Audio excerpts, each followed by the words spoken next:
What's up YouTube, it's Aaron here with Team Zodiac, and we're going to go into the DDD deck that I played versus Scott Page. I've updated a little bit since then, so we're going to show you some of the new cards we're playing to make the deck a little faster. The deck's really good right now. It's a combo deck that I've really enjoyed playing over the past couple weeks, and we're going to get into the list. Sorry about my voice, it's kind of hoarse right now because of allergies. But other than that, let's show you what we're playing right now. So we've got three of the best cards in the deck, in my opinion. Swirl Slime. It's a fusion card. While it's in the hand, you just pitch it with another card, and then it's a free fusion. And you also have to banish it from the grave and special summon a DD from your hand. So if you just fusion with it, summon this, banish it, summon another one from your hand, you get to automatically revive what you pitched off of it to special summon. So it's instantly like a +1 as long as you do that. And that's a free rank 6 or however you want to look at it. You also play 3 Necro Slime. This card's really broken. It's a Miracle Fusion while in grave. You just activate the effect. If they strike it, it doesn't banish its cost, so it's free there for the next turn. So there's always a plus off of that. So we're going to get into the Stratos of the deck. 3 Kepler. It searches any of the dark contracts. There's the Searcher, or the Searcher, and there's also a Fusion Spell, a Regeki Break. There's some other cool ones that are going to be coming out. It's also a 10 scale. That sometimes is relevant if you end up Pendulum Summoning with a card that we're going to show you in a little bit. We play 3 Ragnarok. Whenever this card is normal or special summon, you special summon a DDD from your graveyard. You have to double check some of the names. Sometimes the effects can come up when they're specialing from deck and all that. Gotta make sure you're reading all the effects. Then once in the scale, and a DD is special summon, you can pay 1,000. You deal half damage to your opponent. So as long as you're going first, its effect doesn't do too much. And then you get to special summon any DD from your graveyard. So it's a pretty good combo.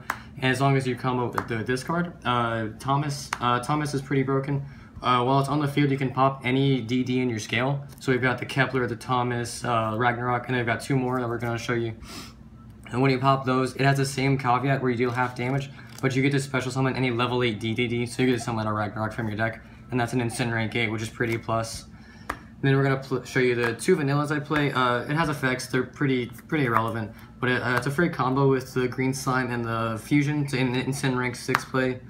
Yeah, that's pretty much it. It's an allure target, and it's also, like I said, it's a pendulum for the Thomas, since I wanted to make sure we had more than just the 9 that the decks usually run.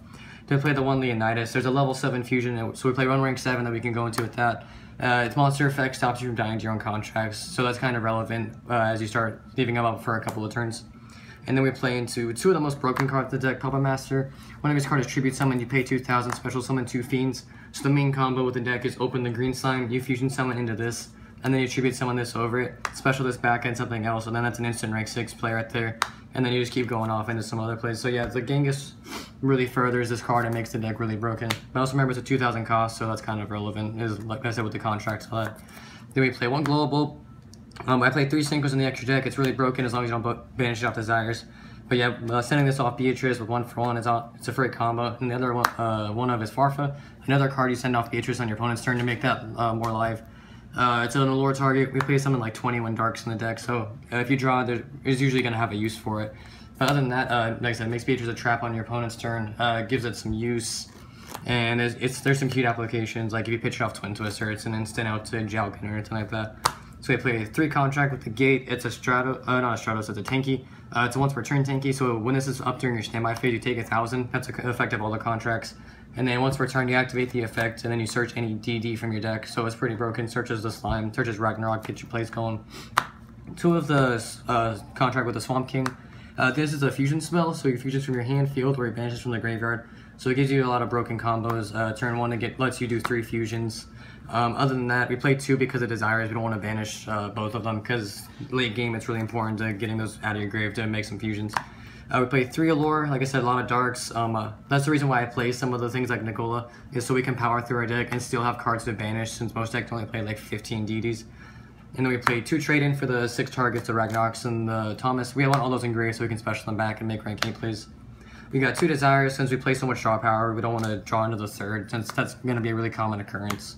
We play 2 Twin Twisters, something I added recently to the deck after playing with Scott. The deck, it has it can play through back row, but then the boards aren't as good. So if you can just activate this to the start of your turn, clear the back row, and then go off, you can usually OTK them if you're going 2nd. And then we play the 1 Upstart Goblin, the 1 for 1 to get the Glow Up, the Kepler, or the Necro Slime out of the deck.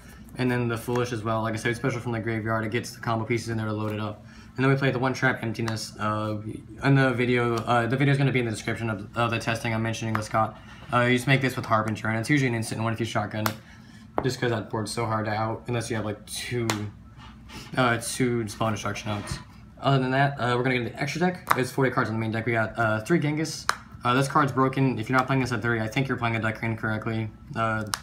It's a level 6. Whenever a DD is special summon on your side of the field, you get to special 1 from your graveyard. And then when it's destroyed, you add any dark contract from your graveyard. So it has a lot of cool things it can do. You make a lot of these to make rank 6s, like I said. I'm gonna get into those in a second. But other than that, it's got some really cool applications with that and the Ragnarok and the scale. If you like summon this with Ragnarok and the scale, you summon the monster you fusioned, and then the swirl slime. So if you're playing something like mass change in the build, it just makes that live instantly. Then we play 2 D-Arc. It's a level 7. It's pretty much a vanilla. It stops you from dying to your own contracts. So if you go first and they max you on the swirl slime, you just summon this and it's an instant 2800. Stops you from taking damage. It's a pretty big beater. So usually if you're trying to OTK, you go for 2 of these and then the Leonidas or any other big monsters to end the game quickly. And then we play 1 DD, the Wave Oblivion, King Caesar Ragnarok. 3200 attack. Whenever you're attacking a monster with this card, you validate DDD or Dark Contract on your field, and then you non-target take one of the monsters they control. So if they have a Dark Destroyer on the field, you attack one of their, let's say, Slip Riders, you take their Destroyer, and this monster becomes 6200 attack, and then you're swinging for a lot of damage. And since Coddles pay a lot, it's instant game. So it's an out to things like the ABC Dragon, things like that if they don't tag out beforehand. So it's got a lot of good effects. And the only way to summon it is with the fusion spell. That's why it's so important to play 2, because late game this card just steals games over big boards. Rank 6 is we play the 1 Beatrice. So if we open like the broken combo with Beatrice and then Harbinger and Omega, this is how you extend the play, and you usually send the bulb off of it to get the play keep going, or you send the Necro Slime depending on how your hand is. And if you don't, we have the Photon Strike Bouncer just to give you a good turn 1 just to make. The other card that could be in this spot is the Vampire Dragon, because it's so strong, but I chose this one just because it works versus Magic Specters, it works versus Blue Eyes if they summon Sage first or something. It just gets more applications overall in the meta. The Vampire Dragon's great, like versus BA and stuff like that, but there's no guarantee you're playing it, so I just chose the generic one over it. And the only like going second rank 6 we play is the Beyond. That's the only one you really need. Like if you just summon this and then 2 of the level 7 fusions, like I said, like it's instantly game, because that's a lot over 8,000 by itself. And then for rank 7, we play the 1 Draco Sack. Big Eye's good. Those are the only 2 I could really see in this spot if you wanted to play a rank 7. But I like this one because you can make it going first, and then it's pretty hard to clear that whole board and then kill you that same turn. And then for rank 8, we play the 1 Harbinger and the DDD Kali Yuga. Whenever this card's summoned, you can't respond to or unless you negate the summon, you can't respond. It's a quick play Heavy Storm on either player's turn. And also you can detach one material to set a Dark Contract from your grave. So if you Heavy Storm and then set another one, or you can detach Heavy Storm, detach, set another one, and then just kill on that turn, which is pretty cute. And then we have the Synchros. We've got the Formula Synchron, which is made with the Bulb, and then either the Kepler or the Necro Slime, depending on how your hand is. Then we have the Omega, which is usually with the Formula Synchron, and the Genghis, or just the D-Arc, which has a lot of synchro purposes in this deck. And then we play the 1 Trishula. This card's so broken going second. You just make it with either the Formula Synchron and the level 6, or you make it with the Glow Bulb to level 7, and then either the Kepler or whatever you have on the field. So yeah, that's the deck profile. It's a really fun combo deck. It's really smooth running right now. There are like the random brick hands when you draw like multiple Swamp King, but like it's a necessary evil with the deck. Yeah, any comments, ask them down below. I'll do my best to answer them all. And go check out the video of me and Scott testing the video. It's like an hour-long testing session. It's pretty fun to watch, and it was really enjoyable to play against. Scott's a good guy. Other than that, thanks for watching the video, and we'll see this deck around more as it gets more support. Thanks for watching. Be sure to subscribe, like the video if you enjoyed it, and check out some of these other videos that you can click on.